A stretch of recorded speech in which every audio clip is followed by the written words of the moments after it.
Y hoy tenemos el privilegio de que nos acompañe aquí en el estudio de los periodistas Gustavo de Hoyos, presidente de la Confederación Patronal de la República Mexicana. Bienvenido a los periodistas, Gustavo. Gracias, Álvaro. Alejandro, qué gusto saludarlos. Encantado de tenerlo aquí. Pues son malos números, si te parece comenzamos por ahí. O sea, el que se ajuste a la baja el crecimiento para 2020, después de que el año pasado las mediciones se quedaron cortas y terminamos con un crecimiento cero o negativo, pues no son halagüeñas las señales. Pues son malos números, consecuencia directa de decisiones equivocadas. El gobierno federal, a un año de que empezó su gestión, consistentemente ha tomado decisiones que han inhibido la confianza. Y a fin de cuentas el crecimiento es producto de la inversión y esta requiere que haya confianza. Si algo ha caracterizado a este gobierno, particularmente por decisiones que ha tomado de manera errática en distintos sectores, infraestructura, energético, precisamente ha sido una vulneración continua, reiterar la confianza, y más allá que ha habido algunos anuncios de ocasión, algunas señales, e incluso con la ortodoxia que ha manejado la Secretaría de Hacienda, esto no ha sido suficiente para que no se afecte el crecimiento. Y bueno, podrán ir y venir programas sociales, estos son paliativos, porque si el país no crece, si a final de cuentas no se logran reactivar los motores de la economía, estos programas sociales que nos pueden gustar o no, pero ciertamente en ningún caso van a ser suficientes para poder cubrir lo que no se da por crecimiento. ¿A poco está peor que Peña el gobierno de López Obrador? En materia económica nos está yendo peor. Con el gobierno de Peña, sin juzgar otros ámbitos de su desempeño, tuvimos siempre un crecimiento mayor al que estamos hoy día manteniendo, y esto es paradójico porque nunca en la historia, en 10 años cuando menos, habíamos tenido un retroceso como este, pero además contrastando con un crecimiento del tractor de nuestra economía, que es la economía de Estados Unidos. Lo importante aquí, Álvaro, Alejandro, destacar es que las capacidades del país para crecer están ahí. Este gobierno tiene la gran oportunidad de dar un golpe de timón a estas señales que han generado incertidumbre, y si lo hace oportunamente, me parece que la oportunidad de crecer está ahí, aún y con este anuncio que ha dado Banco de México. Como la economía trae un comportamiento bivalente o multivalente, porque por un lado tienes una baja inflación, también tienes un peso bastante estable, pues no tienes cero endeudamiento, que parece poca cosa y no lo es. Tienes una estabilidad macro envidiable, digamos, para casi cualquier nación del mundo. Pero por el otro lado no traes crecimiento, y lo que ustedes dicen es que esto es atribuible directamente a las decisiones del presidente de México, que por cierto hoy amanece con un 71% de aprobación, según el de acuerdo con el Financiero. Es decir, hay señales que por un lado te dicen, pues qué bueno, traen una disciplina fiscal más fuerte que la de casi cualquier gobierno neoliberal en el mundo en este momento, y nuestro en los últimos, 20 años.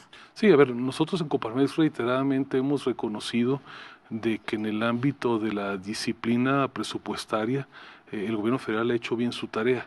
Decía hace un momento que aún con la ortodoxia, para bien, con la que se ha conducido la Secretaría de Hacienda, con el respeto que se ha dado hasta la fecha a la independencia y la autonomía del Banco de México, aún con estos, indicadores positivos, no ha sido suficiente. Esto ha permitido que no tengamos un fenómeno, de degradación de la economía mucho mayor. Sería el peor escenario que tuviéramos un desorden macroeconómico y por otro lado señales de desconfianza. Entonces no estaríamos platicando, con una oportunidad de mejora hacia el futuro. Aquí me parece que el mensaje claro, lo que tenemos que tener presente es que las capacidades de crecimiento están ahí, más aún cuando afortunadamente, como bien comenta, tenemos estabilidad en lo esencial, las variables macroeconómicas no han sido vulneradas, el tipo de cambio está estable, sí, aunque estamos pagando una altísima tasa para conservarlo de esa manera, pero a pesar de ello se puede construir solo lo que existe. Si tan solo hubiera unas cuantas señales. ¿Cuáles señales deberían emitirse desde el gobierno precisamente para generar esta confianza? Mira, la confianza se pierde un instante y hay que ganarla de manera paulatina. Desafortunadamente eso es una realidad, pero probablemente si yo tuviera que elegir un sector en el cual probablemente tendría capacidad expansiva para generar confianza, este sería el sector energético. Probablemente las señales que hay en este sector, tanto en el ramo de electricidad como en el ramo de hidrocarburos, han sido los que han tenido un mayor poder disuasivo para la inversión. Y esto no es casualidad. A ver, cuando... ahí, me meto ahí, perdóname Adelante. por interrumpirlo. En el sector energético específicamente, ¿qué es lo que a ustedes no les gusta?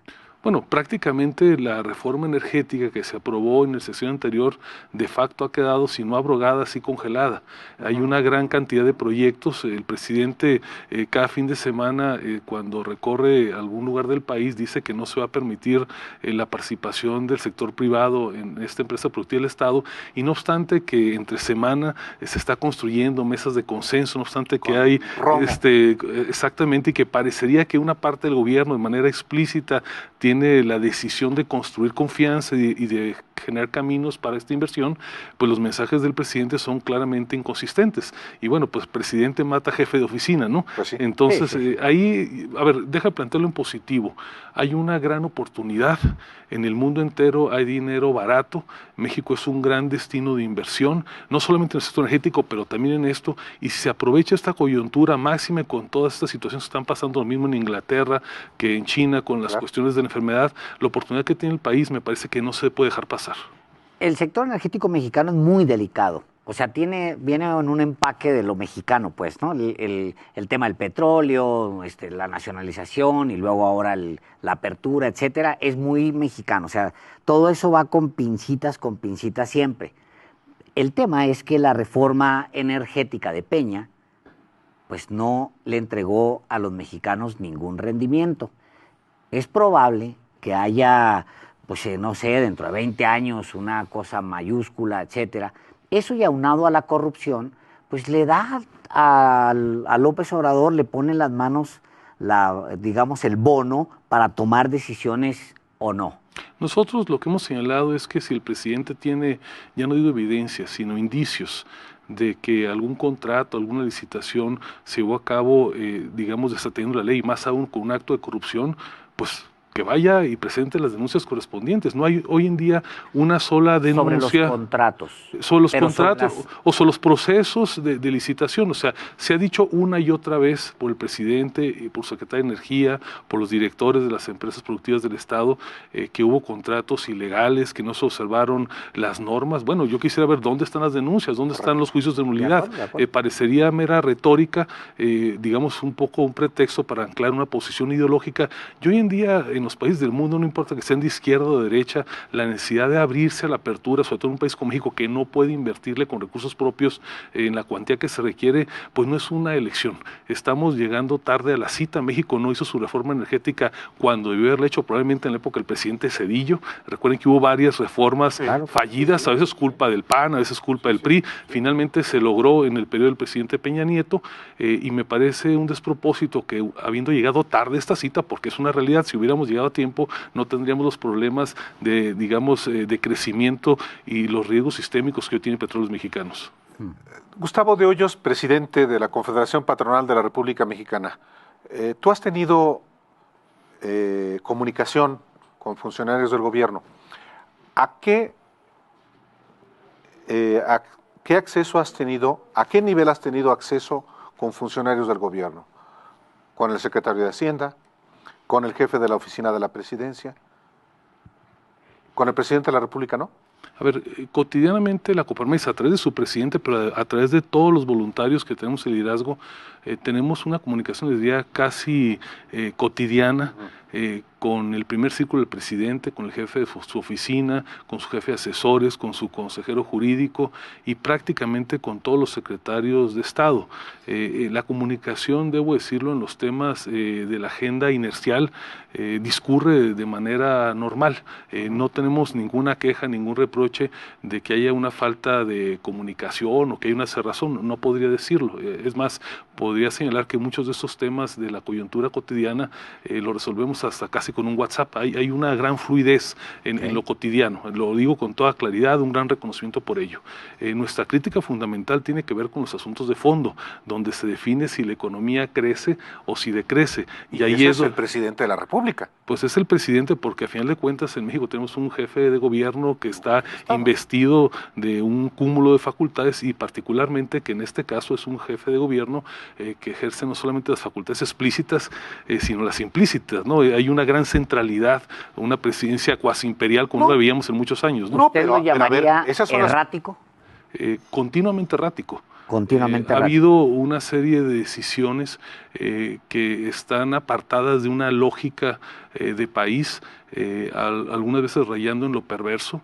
Me parece que estas decisiones que se han tomado... ¿Cuál? Un ejemplo, por ejemplo. Bueno, ir y venir del tema de la famosa rifa del avión presidencial es un tema que no merecería distraer la atención del país, en un tema que a ciencia cierta sabemos que no deja de ser la liquidación de un activo y que ha sido un efecto distractor sobre otros temas de gran calado en el país, como el que estamos hablando del crecimiento.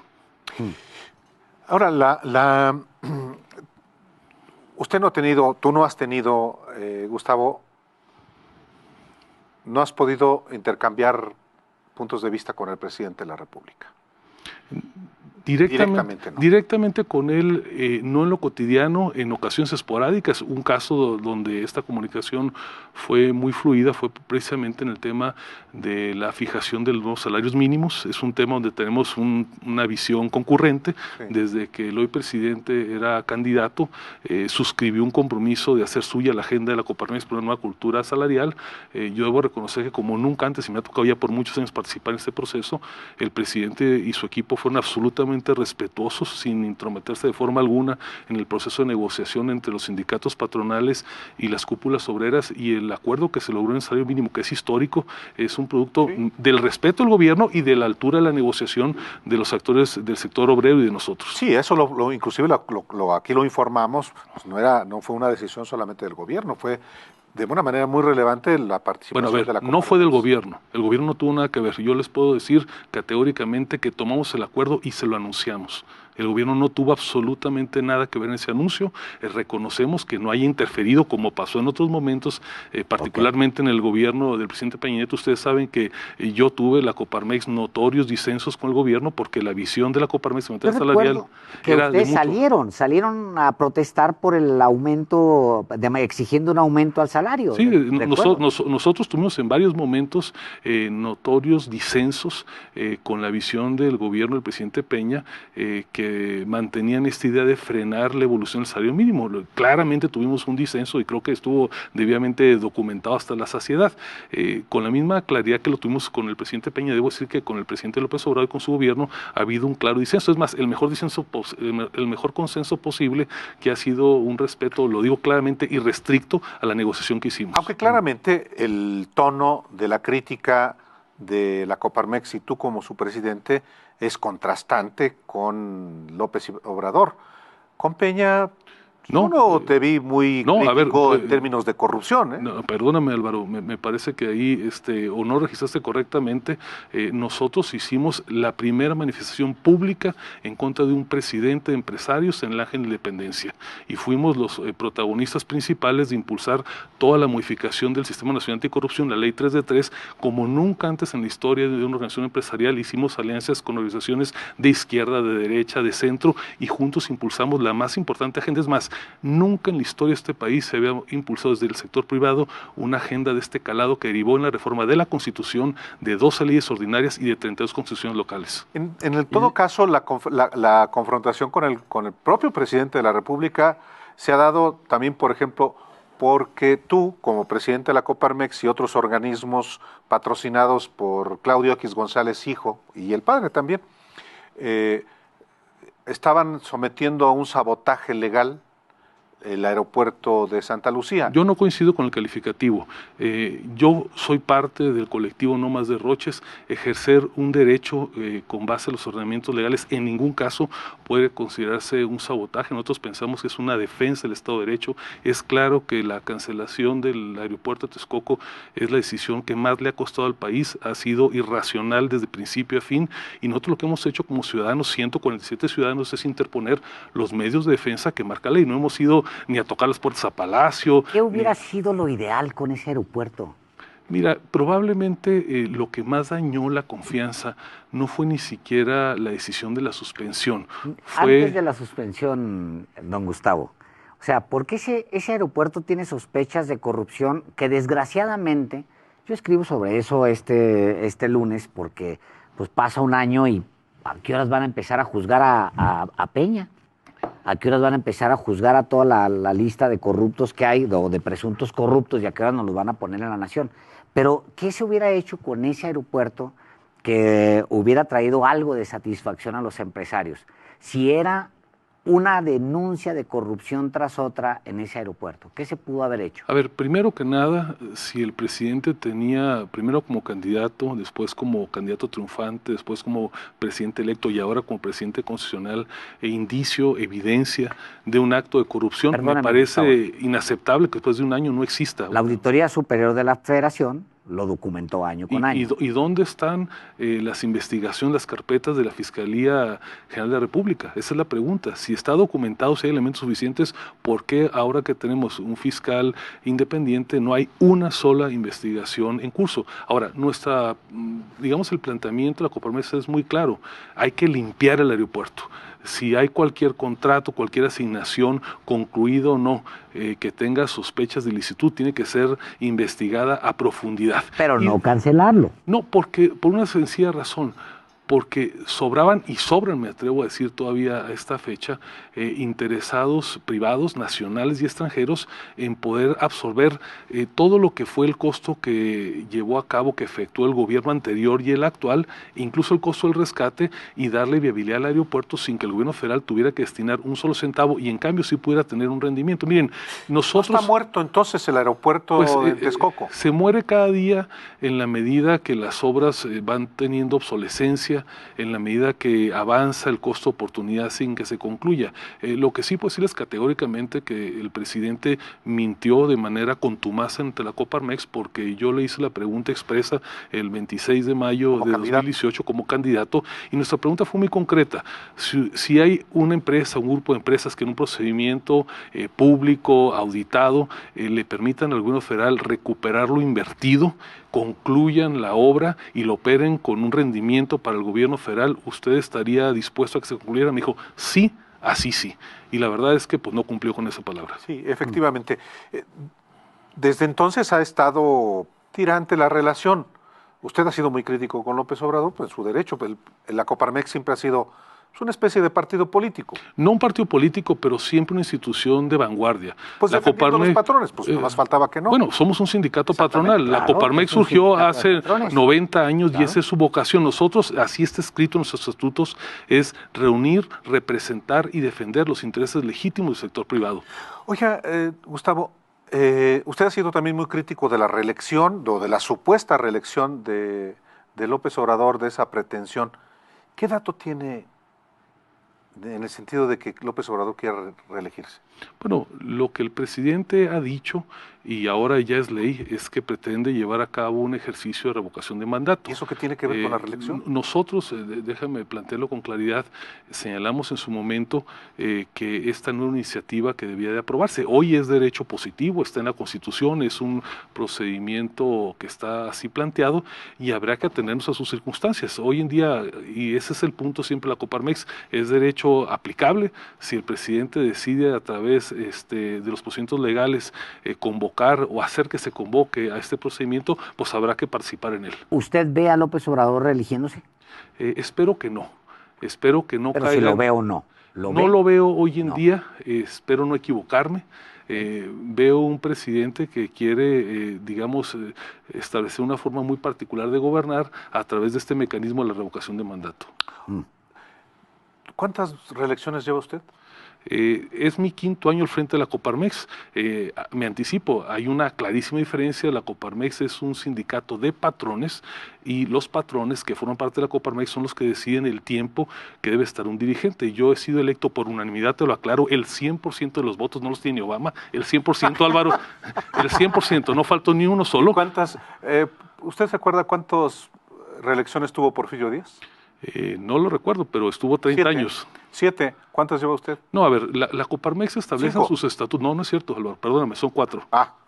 Pero está previsto. Pero perfectamente puede reelegirse por quinta ocasión. Pero a ver, déjame decirte, Álvaro, me parece una comparación que no tiene lugar porque esas son instituciones públicas, gubernamentales. La Coparmex es una institución privada y la decisión de lo que pasa en la Coparmex corresponde a sus socios. Sí, en mi caso, Álvaro, fui electo por unanimidad, no por 99%, por unanimidad. Soy querido por mi membresía. Perdón que lo diga con esa claridad. Oiga, ¿y todavía quiere ser candidato presidencial? No, eso es un invento aquí de mi amigo Álvaro Delgado. ¿De verdad? Sí, pues ¿No? No sé, hay que preguntarle aquí a Álvaro. Vamos a pasar de entrevistado, voy a pasar entrevistador, Álvaro. O nomás candidato a gobernador de Baja California. A ver, lo he dicho una y otra vez, lo digo categóricamente, no aspiro a ser candidato al gobierno de mi estado. Lo he dicho en sin número de ocasiones, ahora lo ratifico. No va a ser candidato. Nada. No es mi idea. Ni siquiera, y tampoco para la grande. Mira, no voy a decir que me den por muerto, porque ya ven que el que dijo que lo den por muerto, ¿dónde está ahora, verdad? Claro. Pero no, yo aspiro a ser un dirigente empresarial que cumpla con su trabajo, es lo que estoy haciendo y por eso estoy en esta mesa. A ver, dígame 3 cosas que le gusten de este gobierno, que no sean las que ya dijimos, que si el peso estable, que si la deuda, que si... 3 cosas que le gustan de este gobierno. Su decisión explícita, aunque hoy por hoy no consumada, de combatir la corrupción, su enfoque en tratar de combatir la pobreza y su alineamiento con la integración de Norteamérica. Me parece que son 3 elementos fundamentales que hay que reconocer de este gobierno. La relación que tiene ahorita con Donald Trump. No, yo lo pongo en otro nivel. A ver, Donald Trump y López Obrador son personajes efímeros de la historia de un país. Lo importante es que la ruta de integración con Norteamérica se haya mantenido y es algo que hay que reconocerle a un gobierno como el de López Obrador, cuando en el mundo entero, con el Reino Unido, los que eran heraldos, para usar el nombre, digamos, de la integración en Europa, ahora han dado giro de 180 grados. Es algo que hay que reconocer, que un gobierno como este, que a lo mejor en sus orígenes, digamos como militante político del hoy presidente, tuvo expresiones contrarias, está documentado en sus libros, a la integración de Norteamérica, el hecho de que haya tenido un viraje y que ahora se haya apostado abiertamente por ello, me parece que es algo que tiene un valor intrínseco y hay que reconocerlo. Es fuerte. ¿Y la política migratoria mexicana? No me gusta y me parece Pero que... sí genera una estabilidad en la relación con Estados Unidos. A ver, una estabilidad producto de una desestabilización. Cuando empezó este gobierno se tomaron decisiones erráticas que provocaron un enojo, para decirlo con claridad, y ese enojo que ocurrió en Estados Unidos tuvo un efecto, y tuvimos un efecto pendular que de permitir que pasen todos, ahora somos el muro de que no pase nadie. ¿Y cuál es eso que enoja a los norteamericanos? ¿Por qué no le decimos? Pues al principio de esta administración, hay que decirlo, pues prácticamente se abrieron las puertas de par en par. Ustedes saben las caravanas migratorias que corrieron de sur a norte. Yo radico en Baja California y enfrente de la casa de ustedes tenía 10,000 personas que habían pasado libremente caminando desde Chiapas hasta Tijuana. Y luego el péndulo nos llevó a decir, a ver, les voy a poner aranceles si no me paran esas caravanas. Bueno, ahí el presidente fue presa de un blofeo, para decirlo claramente. Me parece que se fue con un blofeo. Yo soy de la idea de que no se tuvo que haber cedido lo que se dio. La política exterior, si bien es cierto que hay que reconocerlo, que ha tratado de preservar la buena relación y que sobre todo se ha mantenido consistente en mantener vigente el TEMEC, por otro lado hay que decirlo que ha mostrado la mayor impericia de la historia de este país. Nunca en la historia de este país hemos tenido una abdicación tal consistente como la que está teniendo este gobierno. Bueno, precisamente para referirme a ese amago de Trump de imponer aranceles, se le llevó a cabo un acto en Tijuana, Baja California, donde comienza la patria, donde el presidente del Consejo Coordinador Empresarial, el organismo cúpula del sector privado al que pertenece la Coparmex, pronunció un discurso encendido, muy patriota, y usted ni siquiera asistió. No, a ver, yo señalé claramente en ese momento, y lo digo de nueva cuenta, ese evento no tendría que haberse realizado. Ese evento fue programado antes de que se lograra la negociación, buscando, quiero suponer, el presidente un empoderamiento ante lo que podría haber sido en su mente la fijación de estos aranceles. Cuando se llevó el acto el fin de semana, la, vamos a llamarlo así, emergencia, aunque fuera imaginaria, Sí. había quedado atrás, y me parece que este acto no tenía razón de ser. Además, movilizar a clase política del país simplemente para hacer un reconocimiento a esta negociación me parece algo completamente sobrado. En su momento lo dije, yo no decidí asistir a ese evento. Si hoy tuviera que tomar la decisión, claro que no lo haría, y desde luego que no estuve de acuerdo con el tono del discurso del presidente del CC, pero a ver, en el sector privado se vale la diversidad. Desde luego hay una gran tolerancia, y todo lo que yo digo seguramente no le gusta al presidente del CC, y a mí todo lo que dice pues tampoco no me gusta. Oiga, ¿y cómo va la formación de su partido político? No estamos formando ningún partido. ¿Cuántos líderes tiene Bueno, reclutados? aclaro que no estamos formando ningún partido político, no es una pretensión de hoy ni del mañana. El movimiento Alternativas por México es eso, es un movimiento nacido de la Coparmex, validado por nuestros órganos de gobierno, que tiene como propósito generar y detonar liderazgos para el país en lo privado y en lo público. Pero no va a ser un partido. Muy bien, afortunadamente. ¿Sí? El año pasado llevamos a cabo talleres, si no me falla la memoria, en 11 entidades federativas, y este año lo haremos en el resto del país. Lo que pretendemos es activar al liderazgo ciudadano. ¿Es una símil de lo que hizo Manuel Cloutier en su momento? No, eran otras condiciones. El licenciado Cloutier, si ustedes recuerdan, lo que hizo fue recorrer el país en jornadas por la libertad. En ese momento esa era la aspiración principal que teníamos después de eventos que habían ocurrido. Afortunadamente hoy no estamos en esa circunstancia. Lo que hoy estamos haciendo en la Coparmex, insisto, es tratar de activar la participación ciudadana en un momento en que esta es menospreciada desde lo público. Consta que habíamos invitado a don Gustavo de Hoyos desde hace varias semanas. Hubo un cruce de cables Pero qué Me bueno quedé que como las novias de rancho aquí afuera en la banqueta la última vez, pero celebro que estemos el día de hoy dialogando. Así y es. que se repita además. Por supuesto, Pues, esta es su casa, Gustavo, esta es tu casa, y por supuesto a usted que sigue los periodistas, por supuesto que este espacio es para la diversidad, para discutir asuntos que le conciernen a la sociedad. Gracias, Gustavo. La gente de los Altos de Jalisco, nosotros que somos norteños, pues nos hablamos de usted, son gente más respetuosa, pero los de los Altos de Jalisco, de tú. Sí, no, yo celebro, y usted lo sabe muy bien, a título personal y además a nivel institucional, somos fervientes defensores de la libertad de expresión. Es uno de nuestros valores esenciales. Podemos disentir a veces con mucha frecuencia, pero empeñaremos hasta el último de los recursos para que esa libertad siempre sea respetada. Muchísimas gracias. Gracias. Gracias a ambos. Por estar aquí. Volvemos.